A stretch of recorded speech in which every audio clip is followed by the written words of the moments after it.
my 2012 McLaren MP4 12C.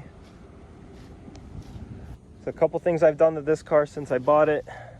The past 5 years I've had it. To begin with, it's got the factory carbon fiber package. Carbon everywhere. The leather and Alcantara inserts, probably my favorite combination, and P1 floor mats. You know, not trying to flex or anything. The P1 floor mats do fit in the 12C, surprisingly. The red stitching. Yeah, didn't do anything too crazy to it. Basically just powder coated the wheels bronze because the car's gray. It came with black wheels. Just wanted to stand out a little bit. They're dirty. Can't really tell that they're bronze, probably. Don't know if it shows up on camera.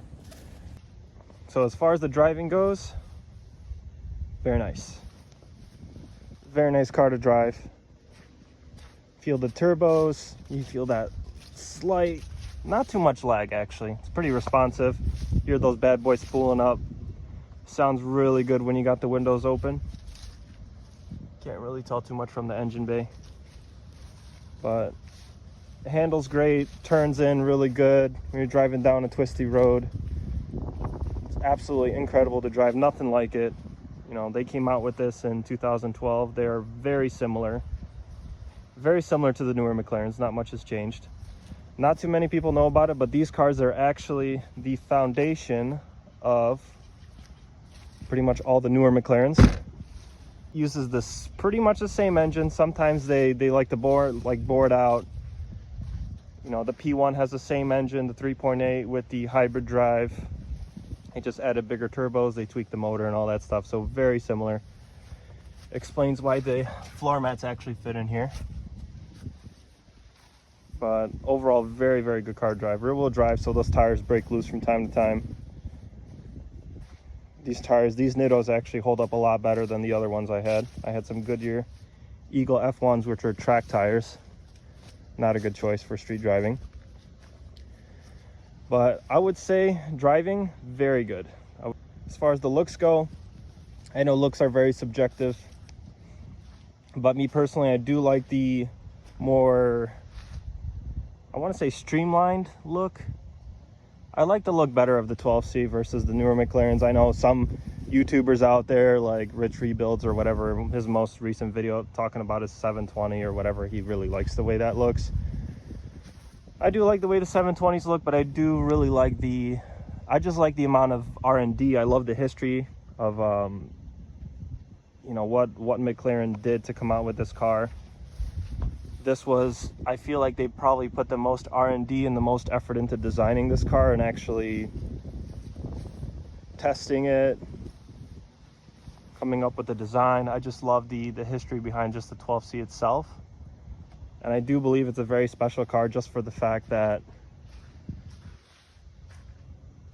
you know, all McLarens coming out after this, they are based on this car.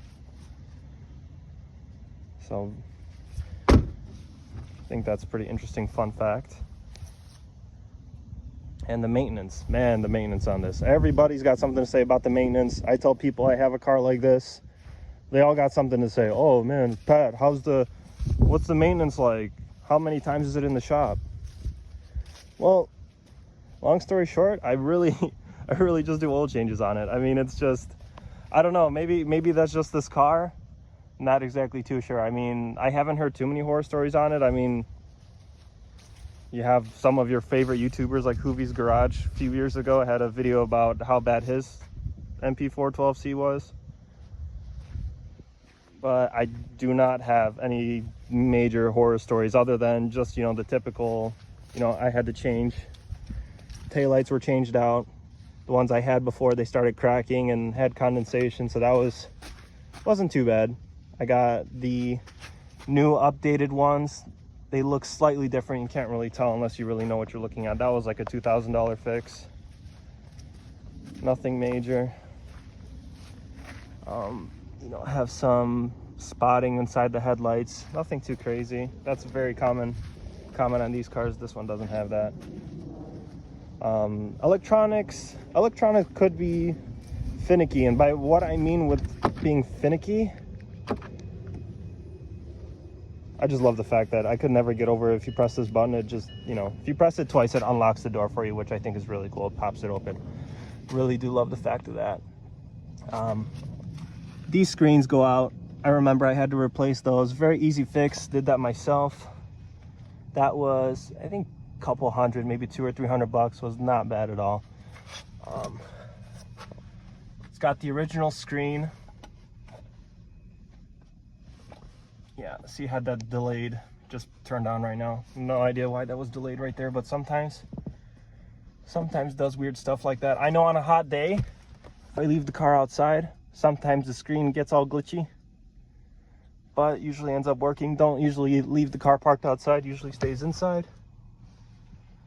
The nice thing I like about this, for being a 2012, you got your aux. Plug in the aux and an iPhone cable, plug that in your iPhone, and it displays everything on here. You could, you know, switch your songs and all that stuff. I do really like that for being a 2012. That is a somewhat modern amenity.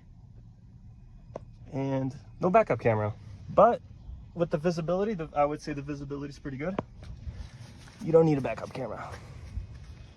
Plus, you could just open the door as you're backing up, poke your head out, see where you're going. So as far as the maintenance goes, really just had to do just mostly oil changes. Oil changes are pretty easy to do. Just got to get the car lift up. There's the pan underneath. You got to take the pan off.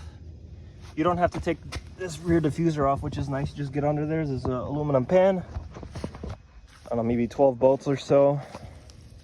Take it off, unscrew some lines, pop some lines off. And then it's got a mechanical dipstick. Make sure you don't overflow it, very important. You know, I did take this car to the dealer. When I first got it, nothing major. It was just, you know, the car didn't have keys programmed when I got it.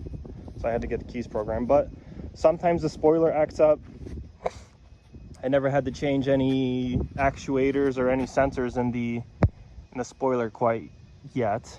But sometimes the spoiler doesn't pop up when you start driving, because when you start driving, when you go above 10 miles an hour, the spoiler pops up. That's how you know it's working.